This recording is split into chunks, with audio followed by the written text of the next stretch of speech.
Así como el peregrinaje de Israel en el desierto solo tenía sentido por tener un objetivo. O sea, Israel salió para un objetivo muy claro. El entramado de viajes que constituye ahora nuestras vidas no tendrá sentido alguno si no tomamos en cuenta nuestro objetivo como el cuerpo de Cristo. Yo quiero que esta mañana entendemos que el objetivo del cuerpo de Cristo es algo muy, pero muy concentrado dentro de la voluntad de Dios. El cuerpo.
El cuerpo se compacta en el Nuevo Testamento para lograr su función corporativa. Esto es importante, es un pueblo que realmente viene a compactarse, a concentrarse para que tengamos una función corporativa en todo el mundo, en toda la tierra. Les voy a presentar ahora, en esta ocasión, el mayor problema de Israel, lo cual sorprendentemente es el problema de algunos creyentes y de la totalidad del mundo. Vamos a leer Ezequiel 14:6. Dice: por tanto, di a la casa de Israel, así dice el Señor Dios, arrepentíos y apartaos de vuestros ídolos. Por tanto, háblales y diles, así dice el Señor: cualquier hombre de la casa de Israel que erija sus ídolos en su corazón, hace caer en su iniquidad. Esto es interesante porque de verdad hemos creído que la idolatría era un pecado que correspondía en el Antiguo Testamento, pero esto es trascendental porque está hablando de que el ídolo se erige dentro de nuestro corazón. Y esta mañana quiero que veamos toda esta panorámica que la cual de una u otra manera puede ser que también participamos en esta idolatría. El mayor problema de Israel entonces era su idolatría. Ellos tenían la idolatría de la sobrevivencia. Ese es el problema de ellos. Y de su obstinación. Ellos eran idólatras en eso. O sea, la idolatría de su propia voluntad a un estado que no les importaba la esclavitud, sino autosatisfacerse en la seguridad de aquellos ídolos que tenían en su mente en relación de su sobrevivencia. Nuestro proceso para lograr el objetivo no basta solamente salir de Egipto, de la estrechez de Misraim, sino que llegar al cruce de Jordán y todavía entrar con todas las ganas para participar en las victorias de Josué. Todos salieron de Egipto, ¿cierto? Todo el pueblo salió de Egipto. Y todo el pueblo pasó por el desierto, ¿cierto? Todos pasaron por el desierto. Pequeños, grandes, príncipes, simples. Pero solo la nueva generación cruzó el Jordán. Solo estos odres nuevos que fueron circuncidados. Y la pregunta es, ¿qué se necesita para ser conscientes de esta verdad? Hermanos míos, los troncos secos, así como los huesos secos, deben salir de sus propias lagunas y desiertos, pasar por el proceso del quebrantamiento y entonces entrar al cruce del río, que es nuestra transformación, donde las aguas de Cristo correrán en nuestro interior, que es la evidencia, de hecho, el habitar de Cristo en nuestro interior. Porque cuando Cristo realmente habita en nuestro interior, ríos de agua viva, dice la palabra, correrán en nuestro interior. O sea, esta es la abundancia del Espíritu, que la tierra fértil de Cristo está presente. Hay una real transformación por una real regeneración. Hermanos míos, nadie que no se regenera, que no renueva su mente y su corazón, alcanzará la transformación que convierte su ser como un templo. Aquí no es nada de vanidad. Aquí nada se habla de vano y nada es vanagloria. ¿Sabe por qué? Porque toda la gloria real está en el templo de Dios, donde Dios está manifestándose. ¿Quién podría ver la gloria de Dios realmente si no es su templo? Nadie puede decir, yo levanto mis ojos y yo veo la gloria de Dios. Sí, podemos ver todo lo que Él ha creado y es glorioso, pero la gloria de Dios la podemos contemplar, es un templo. Por eso es necesario que todo ese trabajo de la transformación que estamos hablando y el guión del Espíritu Santo nos va a llevar a un corazón donde vamos a contemplar en nuestro templo la gloria de Dios, es su presencia. Sin embargo, Hechos 4:32 habla de la congregación de los que creyeron, que era de un corazón sencillo. Mira qué cambio. Un corazón sencillo y una alma sencilla viene a experimentar la gloria de Dios. Es la razón por la cual Dios traspasó su aliento en nosotros. Reconozco que definitivamente no es un trabajo fácil, porque no es un trabajo intelectual. ¿Ok? Sino una obra de regeneración. Lo intelectual es fácil.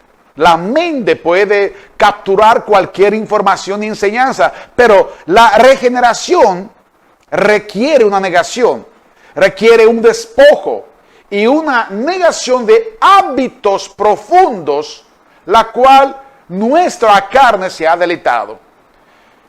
Antes de yo seguir, quiero hacer la pregunta, ¿qué es Cristo? ¿Qué es Cristo? Cristo es la imagen del Padre, que constituye la nueva sociedad humana, hechura suya, por aquellos que han sido transformados en su carácter y en su corazón. Cuando José entra en la prueba, en realidad entra en el proceso de la transformación para hacer la imagen de Cristo como un proveedor.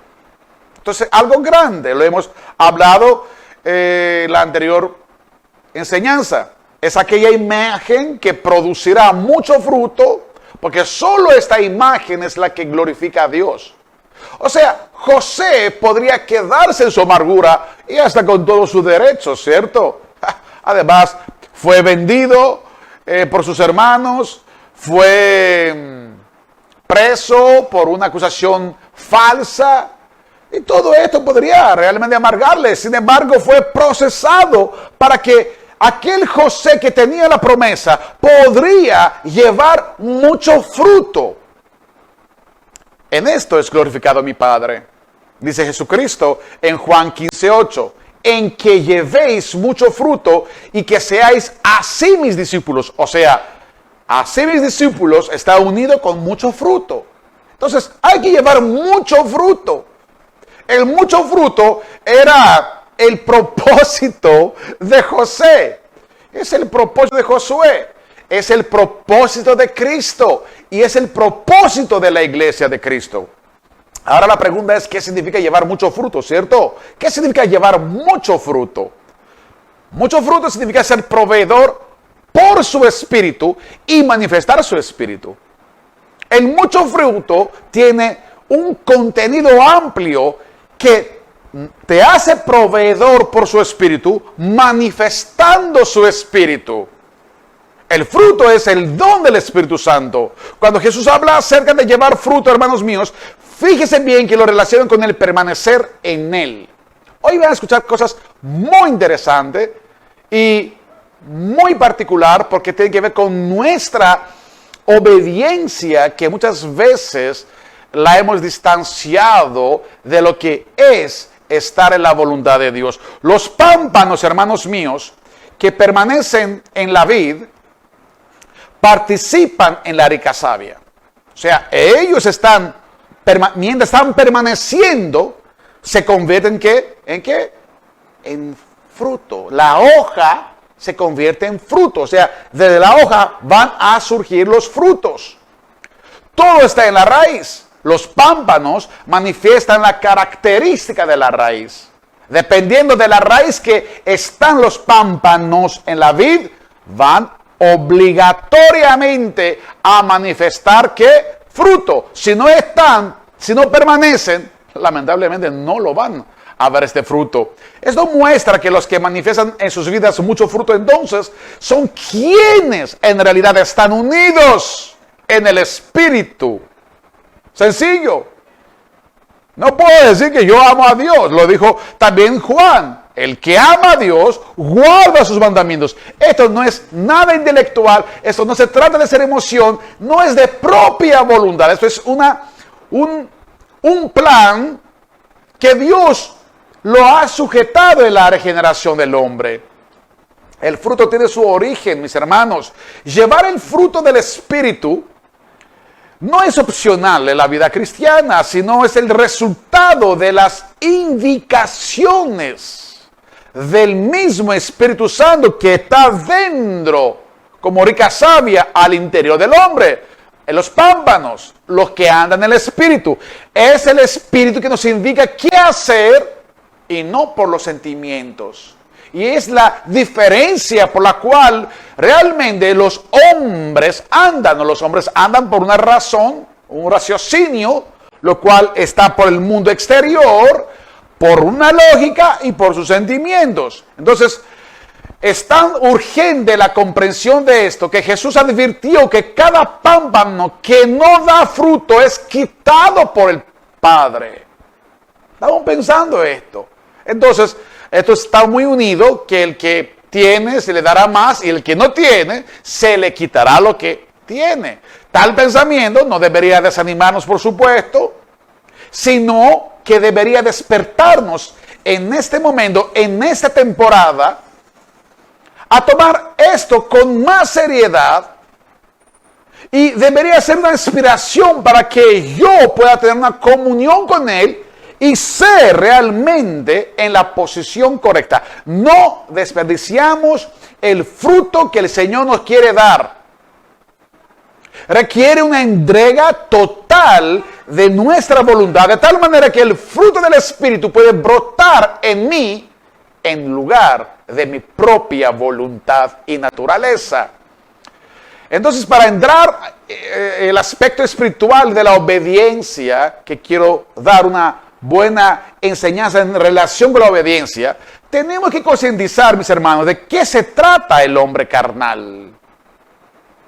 Yo no puedo capturar la importancia de ser obediente si yo no entiendo en realidad qué es lo que hace la vida carnal. La vida carnal te lleva a la obediencia en sí misma. Por esto, los carnales son desobedientes a Dios, pero son muy obedientes en su propia voluntad. La carne es nuestra voluntad autónoma. Esto es lo que es la carne, que produce actividades según sus deseos. Y todos los deseos de su propia naturaleza realmente los consume. Todo propio querer, independiente del querer de Dios, es carnalidad. ¿Lo pueden creer esta cosa? Y por las siguientes razones, la obediencia es algo que nos da mucho trabajo a Dios, o sea, la obediencia a Dios. La carne, esta voluntad autónoma, manipula e inclina la voluntad y los deseos de todo nuestro ser, de nuestra mente, de nuestro corazón. Adultera la comprensión, por esto también se tergiversa, que es el entendimiento espiritual tergiversado, y por ende sus decisiones no son aquellas que ni al tiempo se dan, las prolongan siempre, o también se extravían. Dirige todo tipo de defensa sin discernimiento y justicia. La voluntad autónoma, la carne, solamente sabe un rol: defenderse. Se distrae con facilidad hacia el error de sus propios sentimientos. Opera dentro de nosotros como un deleite. Por eso lo hacemos también, por eso lo consumimos. Es un señorío. Y ahí es donde radica nuestra tragedia y la dificultad de desarraigarla, porque nos deleitamos en las obras de nuestra voluntad. Se defiende y se autoproteja con alta habilidad. Por esto, realmente la carne no es sumisa, ni se une. Es totalmente disque individualista, porque sutilmente busca siempre unirse a todo lo que viene a su propio interés. Definitivamente obedecer las demandas espirituales es algo muy trabajoso, porque batalla con lo que más amamos. O sea, nuestra carne autónoma, que está subyugada de su condición natural, solo escoge las obras de su propia voluntad. Y la carne es tan astuta, mis hermanos, que hasta sacrificios puede ofrecer, pero no obedecer. Y este es el culminante de esta mañana. O sea, el hombre carnal logra ofrecer sacrificios, pero no logra obedecer el guión del Espíritu. No está guiado a decir: ahora actúa, ahora te entregas esto, ahora haces el otro, ahora vas en aquel lugar. Definitivamente entre sacrificios y obediencia hay una línea fina que los divide, y mucha gente está confundida, porque en vez de obedecer, prefieren hacer ¿qué? Sacrificios. Vamos a leer algo importante que constituye la idea central de la enseñanza de esta mañana. Está en 1 de Samuel, capítulo 15 y verso 22. Dice la palabra: ¿se complace el Señor tanto en holocaustos y sacrificios como en la obediencia a la voz del Señor? He aquí, el obedecer es mejor que un sacrificio, y prestar atención que la grosura de los carneros. Tremendo eso. Entonces vamos comprendiendo lo que estamos diciendo hace unos minutos y vamos a repetirlo. Llevar fruto se relaciona con permanecer en él, manifestando en las vidas de quienes andan en el Espíritu. Esto quiere decir obediencia, siendo el resultado de las indicaciones del Espíritu Santo. Esto nos traza la diferencia entre obediencia y sacrificio. La verdadera fe, y allí nuestro examen, activa la obediencia de corazón a los planes, obras y propósitos de Dios. Por esto la obediencia de un corazón unido con el Espíritu de Dios nos progresa sin equivocación al fruto de Cristo. Podemos podemos conocer un rápido examen si hemos recibido la gracia. Le estoy preguntando: ¿es posible yo saber si la gracia de verdad fue recibida de mí? Por supuesto. Y es la misma obediencia. Y esto está escrito. O sea, si usted obedece, significa a la voz de Dios. Si usted está guiado por el Espíritu de Cristo, entonces usted significa que han recibido perfectamente la gracia y no la han rechazado. De hecho, Romanos 1, 4, 5 dice, ¿quién recibió la gracia para la obediencia? ¿Lo vieron esto? Ahí habla de Jesús. Quien recibió la gracia para la obediencia. O sea, es algo tremendo lo que estamos ahora mismo escuchando. O sea, la gracia viene a ser una obediencia hacia el corazón de Dios. Y esto yo creo que hay múltiples maneras que el Señor lo ha enseñado y lo ha manifestado. De que realmente la gracia convertirá el corazón del hombre en obediencia a sus propósitos. La obediencia a Dios contiene, hermanos míos, el poder de la voluntad. O sea, esto es algo grande porque muchas veces no comprendemos bien de qué podría también decir, hay que obedecer en todo lo que está escrito. Mis hermanos, la obediencia de Dios contiene el poder de su voluntad, que es la super eminente grandeza de su poder con nosotros, lo que creemos, según la operación del poder de su fuerza. O sea, muy contraria de la rebelde voluntad del poder carnal, limitado, débil y vanidoso. Este poder supereminente fue que resucitó a Cristo de los muertos. ¿Por qué la obediencia entonces es vital? En el reino de Dios, mis hermanos, todo, oigan por favor, todo depende de la obediencia y no de los sacrificios. Y le voy a explicar todo lo que es un sacrificio y lo que es una obediencia. Sin esta, la santificación no puede tener lugar, sino idolatría y rebelión. Por esto la obediencia realmente nos va a separar de nuestra idolatría, que los sacrificios pueden ser escondidos. Primero de Samuel 15:23 dice, la rebelión es como pecado de adivinación. Oigan esto. ¿Qué es una rebelión? Es una actitud del corazón. Entonces, una actitud contraria a la voluntad de Dios es una adivinación. Y vamos a ver por qué es una adivinación. Y dice ahora, y la desobediencia, oigan esto, como idolatría. ¿Están escuchando esto? Y la desobediencia como idolatría, por cuando has desechado la palabra del Señor. Entonces hay un logos por lo cual opera en nosotros, en nuestra voluntad, lo cual obediente te lleva a la santificación y en la desobediencia te lleva a la idolatría. ¿Y cómo es esto? ¿Cómo un desobediente es como un idólatra? Explíquemelo esto. ¿Cómo la desobediencia realmente en la actitud? Aquí dice la palabra que vuestro sí sea sí, vuestro no sea no. O sea, nosotros vamos a un camino de excelente, a un camino elevado.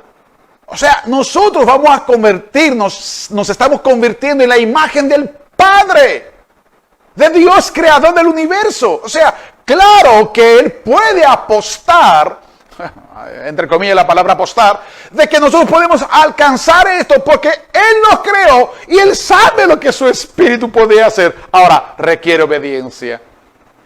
Nuestra voluntad separada de la voluntad de Dios en sí es una rebelión que nos conduce en la adivinación. O sea, utilizamos procedimientos basados en nuestra propia razón, nuestro propio conocimiento y nuestra propia interpretación. O sea, decimos, nuestra voluntad es buena y válida.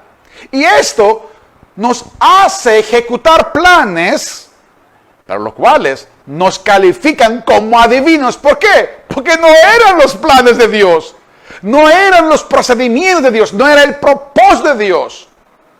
Esto califica que la voluntad natural, separada de la voluntad de Dios, aunque parezca noble, si se envasa en sus propias interpretaciones, fuera de la dirección y la voluntad de Dios, porque estos son los hijos de Dios. ¿Vieron? Estos son los hijos de Dios. ¿Quiénes? Los que son guiados por el Espíritu. Caemos en adivinación y en cualquier sacrificio procedente de este mismo impulso que no agrada a Dios. Cuando Saúl ganó la batalla, no fue a hacer un sacrificio, no fue a regalar a Dios un sacrificio de animales, y ni siquiera esto era agradable para Dios, porque sencillamente lo ha hecho con su propia voluntad. Había algo destinado, alguien destinado para hacer esta obra en su momento, con lo que lo iba a hacer, y no era él.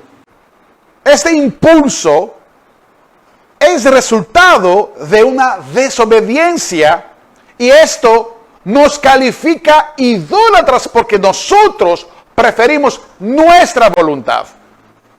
Y es idolatría porque convertimos nuestra voluntad en prioridad de las cosas, propia obra, y obviamente este fue el legalismo también. Por eso el Señor en el Nuevo Testamento funciona como cuerpo. Es algo diferente.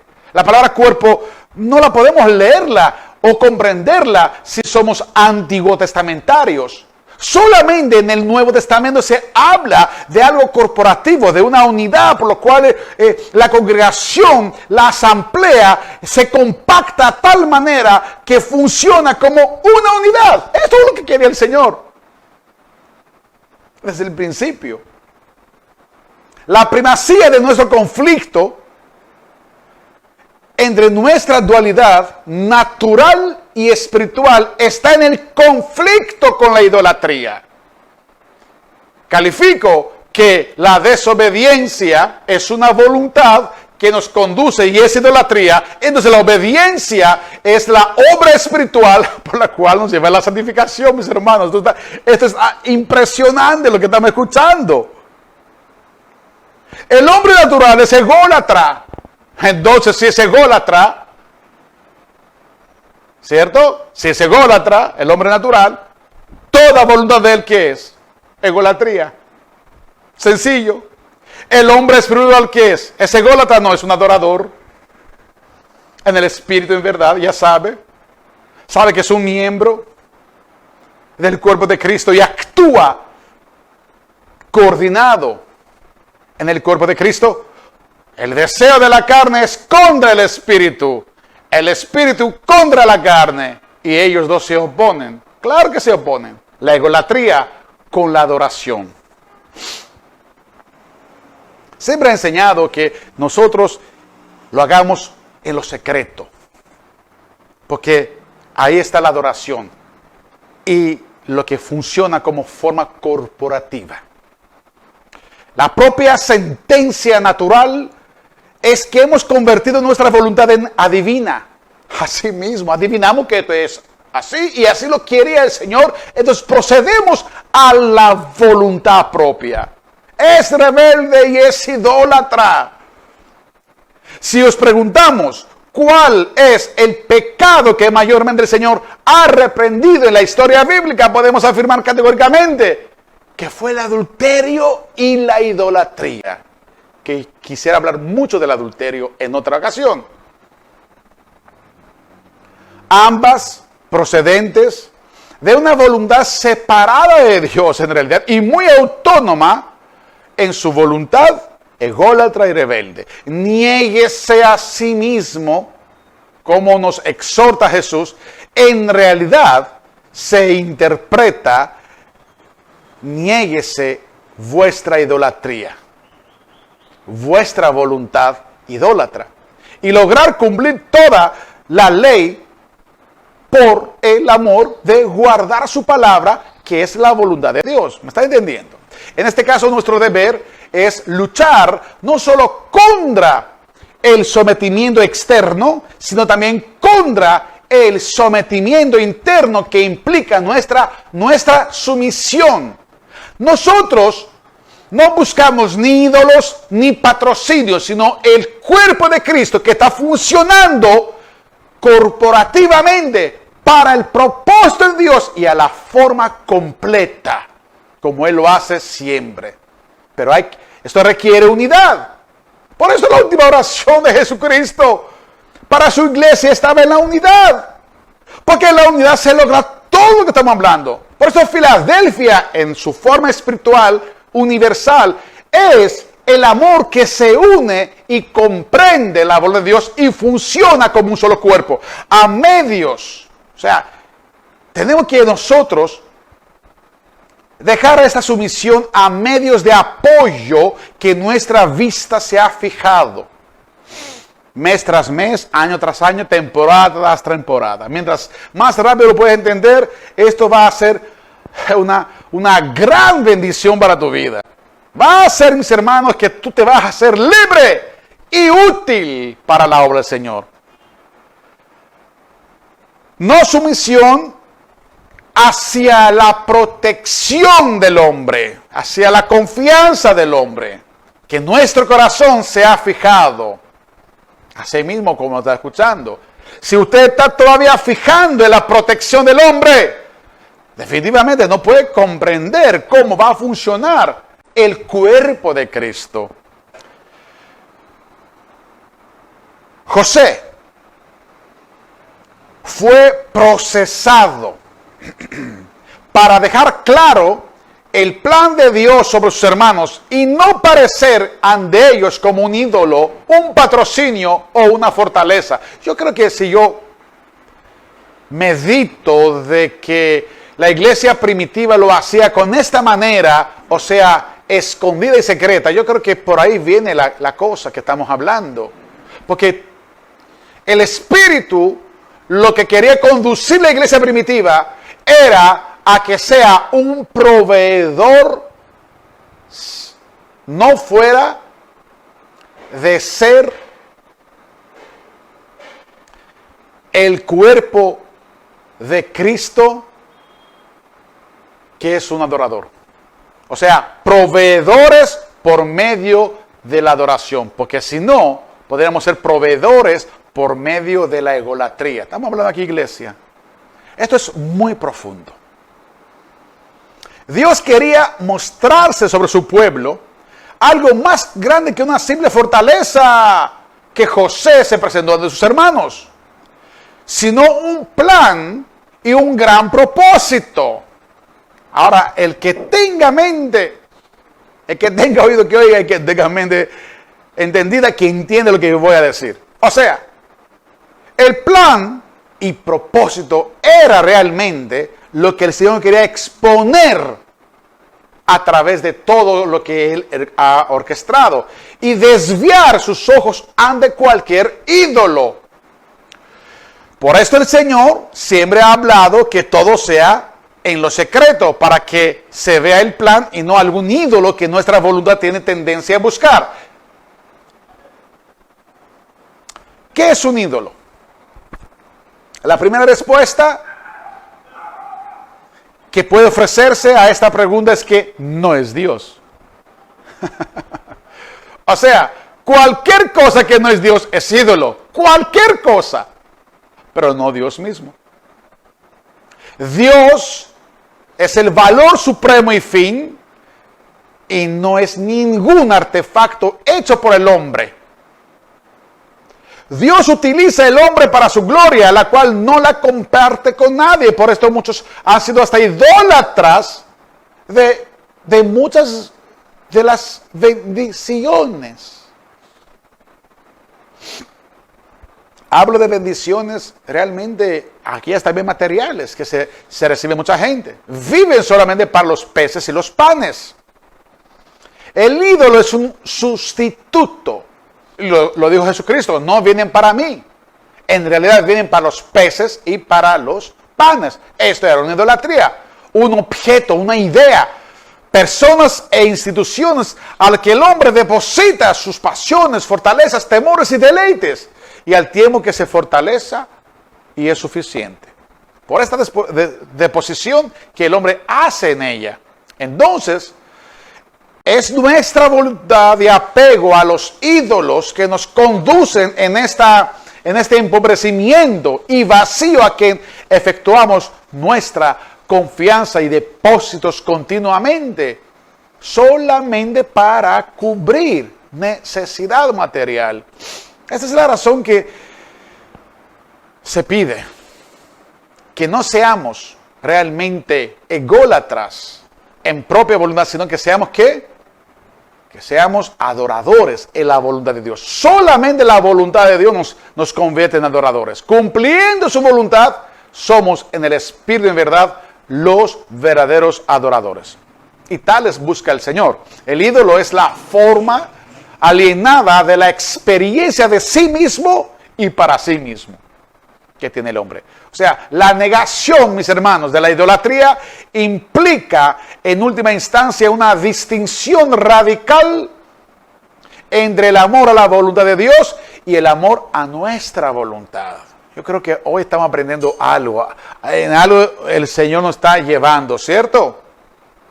Recuerdan que las ofrendas y sacrificios a los ídolos contenían, cuando se iban esos pueblos paganos, propias peticiones y no peticiones de Dios. Ellos iban, y hasta nuestros días que se hacen sacrificios realmente religiosos, se hace de propia voluntad. No hágase tu voluntad. Recuerden, las ofrendas y sacrificios de los ídolos contenían propias peticiones. Vamos a leer Génesis 45:4. Entonces dijo José a sus hermanos: para preservación de vida me envió Dios que delante a vosotros. Así pues, no me enviasteis acá a vosotros, sino Dios. Todo aquel que va a estar en la delantera debe ser procesado para no convertirse en un ídolo a sus hermanos. ¿Me están entendiendo? Procesado para que no sea un ídolo y que realmente sus hermanos se van a convertir también ¿qué? Unos adoradores de Dios. La compañía de José no es un ídolo. Fue procesado, será procesado.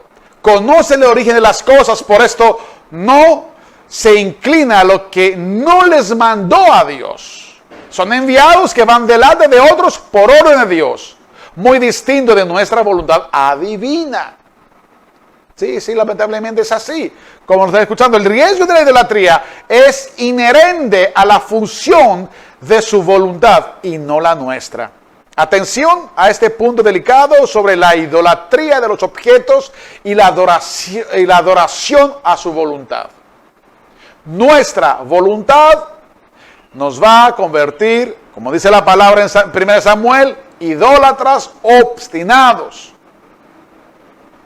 La adoración a su voluntad es lo que nos va a conducir en la libertad. El ídolo no es un objeto para no es un objeto para una función determinada, sino solamente para el alma. Una actitud que le atribuye la totalidad de sus sentidos. El ídolo atribuye una realidad de preservarse a lo provisorio, al corto tiempo. La voluntad de Dios es un plan que os lleva a un propósito eterno. Ahora lo voy a explicar. La diferencia de que realmente el profundo plan de Dios para los hermanos de José era que Él se glorifique, o sea, a través de José. Sin embargo, que sus hermanos no podrían ser absorbidos de la idolatría de sus vecinos idólatras paganos. Desde aquí que muchos tienen problemas de oír la voz de Dios, porque en realidad persiguen un objeto y una respuesta provisoria. Mucha gente dice: yo no oigo a Dios, no sé, porque la respuesta que quieren recibir es muy actualizada y determinada a su voluntad, en vez del plan de su voluntad.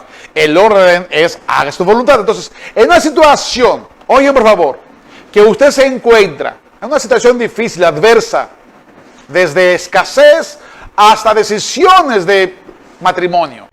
No esperen que el Señor en voz audible le diga, ahora dobla a la derecha y haga esto. Es preferiblemente que usted entiende y tengan confianza, Señor, hágase tu voluntad, quita y pone, agrega y quita. Entonces va a ver que lo que usted va a hacer es cumpliendo la voluntad de Dios, porque Dios pone y quita.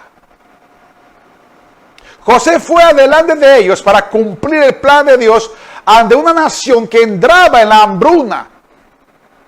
Pero había propuesto, dice, estar íntegros en Gosén. O sea, él los quería poner en un lugar donde iban a ser pastoreados. No solamente pasar por un par de kilos de trigo, de miel o de otros productos que José les podría ofrecer de sus depósitos, sino que él los quería llevar a Gosén, que significa pastorado.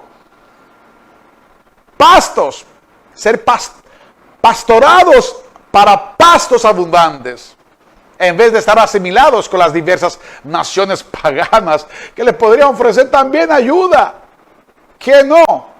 Esto es para que entendemos.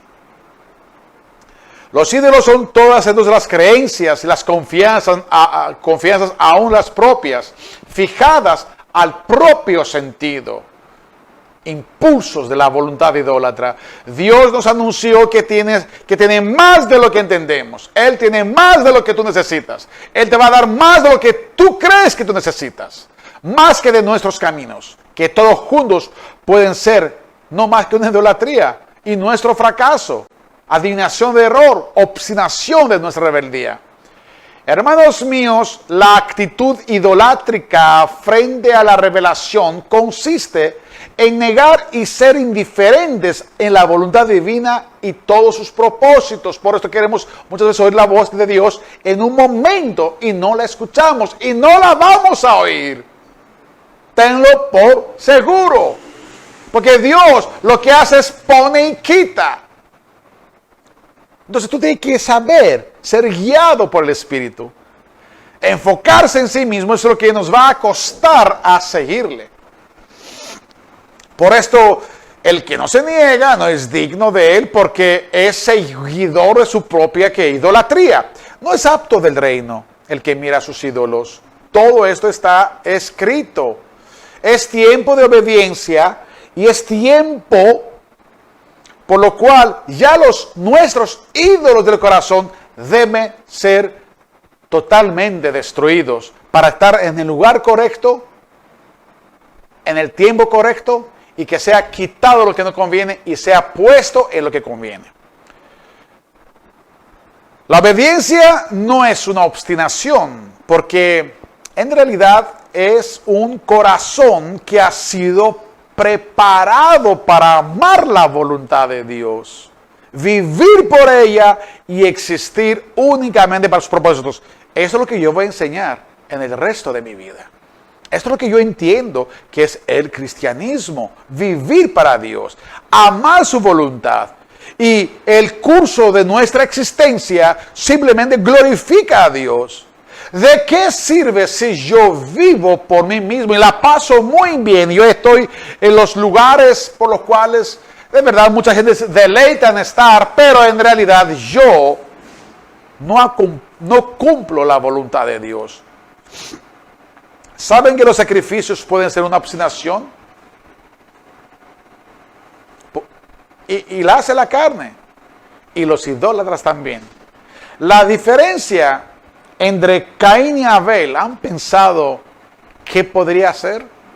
Porque ambos estamos leyendo que estaban presentando en realidad sus sacrificios.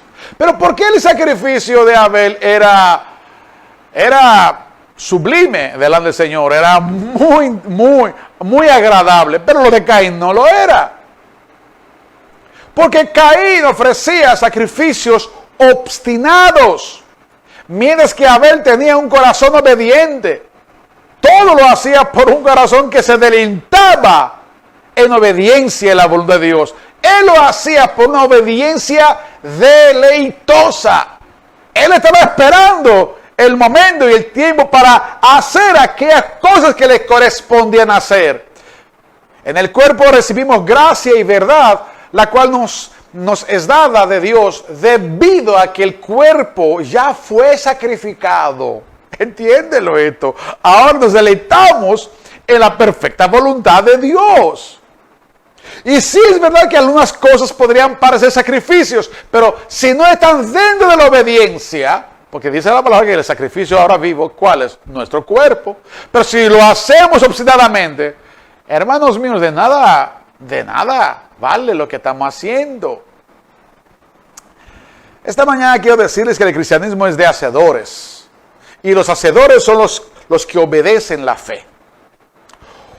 Obedecer a la fe, es actuar en su voluntad. ¿Oyeron esto? O sea, obedecer a la fe significa actuar en su voluntad. Esto es la fe.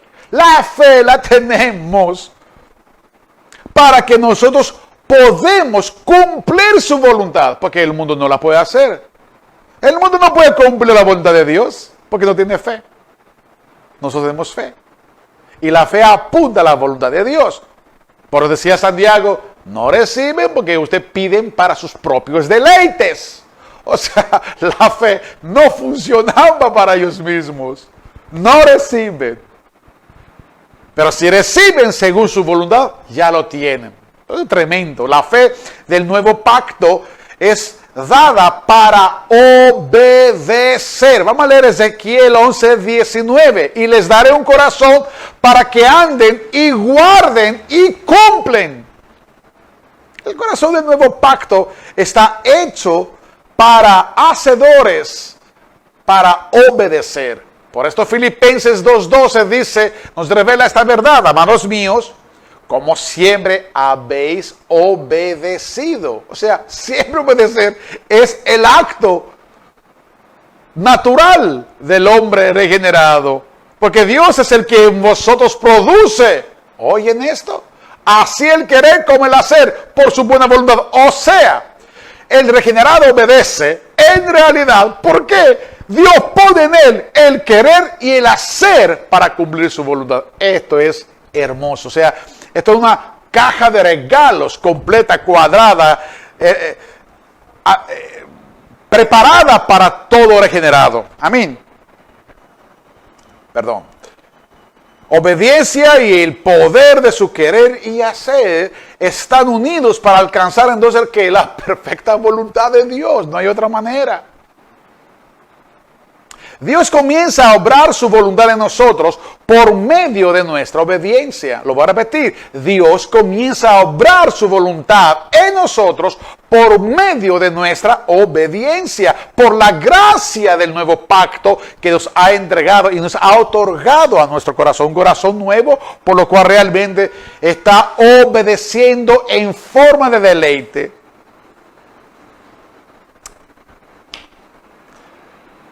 Esto realmente funciona. En serio lo estoy diciendo. Esto realmente funciona. Esto funciona, mis hermanos. Ser obediente es porque usted tiene el querer y el hacer de Dios. Quiero, para hacerlo, proviene de un corazón del nuevo pacto. Fielmente tomemos nuestra batalla espiritual poniendo énfasis en su voluntad. Entonces, aquellas reacciones naturales serán capaces cada vez de ser sustituidas de nuestra voluntad natural. No sabemos qué es la alegría sin antes experimentar un resultado como este. Hacer aquel querer en obediencia. Y termino la última ventana de esta mañana, la última parte. Está que es imposible tener fe sin obediencia. Es imposible tener fe sin obediencia. Vamos a concentrarnos en esta última parte. El camino de la obediencia es el camino de la vida de Jesús, que Jesús nos enseñó. Pues Jesús vino a ser autor de eterna salvación para todos los que le obedecen. Hebreos 5:9 nos dice, habiendo sido perfeccionado Jesucristo, vino a ser autor de eterna salvación para todos los que le obedecen. O sea, nuestra salvación está relacionada con la obediencia. Jesús dice aquí en Hebreos 5:9 que es autor de eterna salvación para todos los que le obedecen. Por lo tanto, no hay salvación, no hay vida eterna sin obediencia. Entonces, no es decir que tú le amas, sino que tú le obedeces. La muerte entró a causa de la desobediencia, ¿recuerdan o me equivoco? Ellos desobedecieron y todo ese trauma, todo este fracaso de Israel en el desierto fue por desobediencia. O sea, ellos tenían un ídolo. Bueno, se van a reír, pero el ídolo de ellos eran los ajos y la cebolla de Egipto.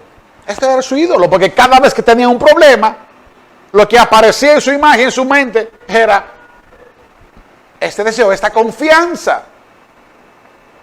La muerte nos entró a causa de la desobediencia. Por favor, entiéndelo esto.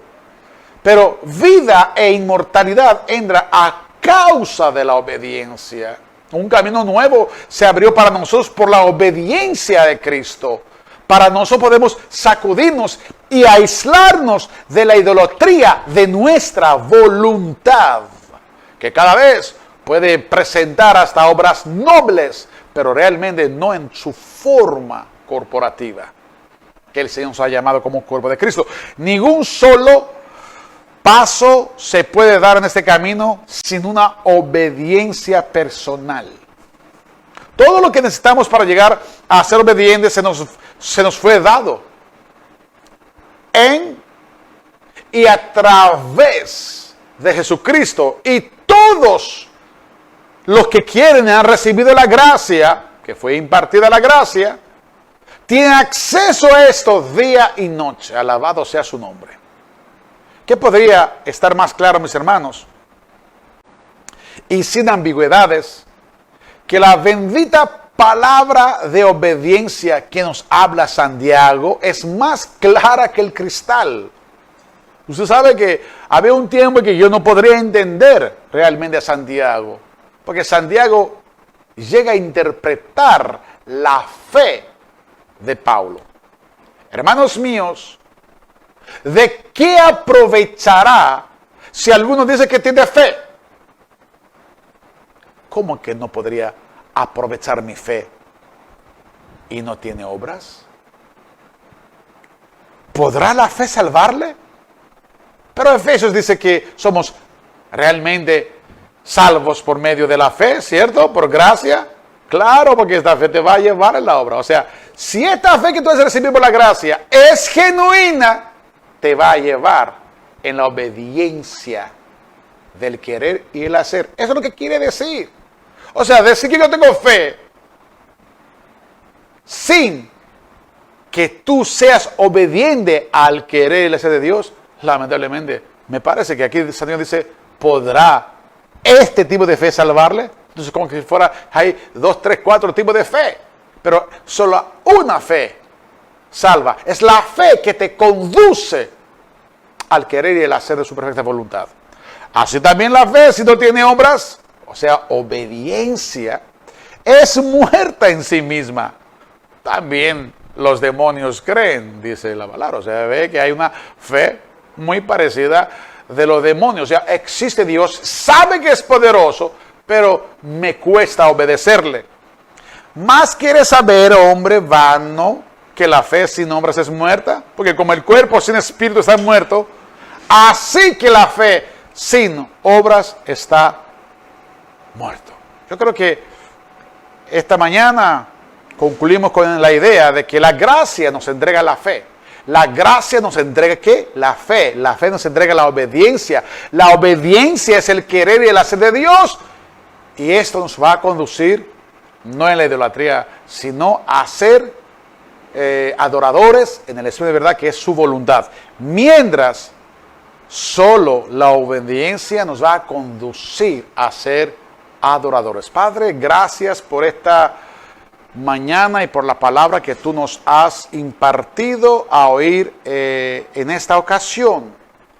Gracias, Señor mi Dios, que queremos que todo lo que se ha escuchado esta mañana podría ser verificado a la luz de la palabra, ser verificado a las Escrituras, ser verificado a la luz de tu Espíritu.